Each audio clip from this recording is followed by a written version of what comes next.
The government's crackdown on corruption within the Bureau of Fire Protection is gaining ground as new schemes come to light despite earlier reform measures.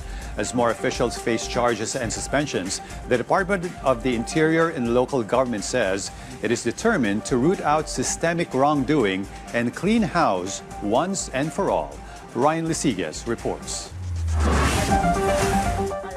In the past few months, the Department of the Interior and Local Government or DILG exposed the widespread corruption in the Bureau of Fire Protection or BFP. To prevent this, the wearing of body-worn cameras was mandated. But those behind the modus in the BFP are never say die in their wrongdoings. Just lately, a new corruption scheme was uncovered after the DILG conducted backtracking.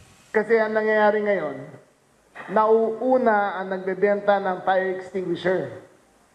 Dadating sa loob ng lugar sa loob ng tindahan, sa loob ng clinic, sa loob ng negosyo, sasabihin nila, oh, parating na ang fire inspector nyo. Bumili na kayo sa akin, ako na bahala, papasa na kayo kagad.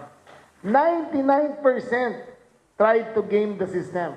Next week, the DILG will file a case before the Ombudsman against 40 personnel and officials of the BFP headquarters, including the BFP chief and some retirees. According to DILG Secretary John Vic Rimulya, even former member of the Bids and Awards Committee from 2014 to 2025 are not exempt. However, the Secretary said this is just the beginning, as his office is set to file charges against nearly 1,000 more officials and personnel.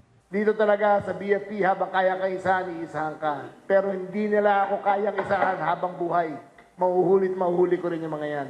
The Secretary has also ordered the suspension of several corrupt officials. Dito sa BFP kasi, cancerous ang corruption. Pagpasok mo pa lang, babayad ka ng 500,000. Kung wala ka pang bayad, ibabawi mo yan sa fire inspection o sa anumang kotong nyo. So it becomes systemic, structural. The entire organization has been affected. The DILG has recommended 3 names to President Ferdinand Marcos Jr., from which the next BFP chief will be chosen. Ryan Lisigas from the National TV Network for a new and better Philippines.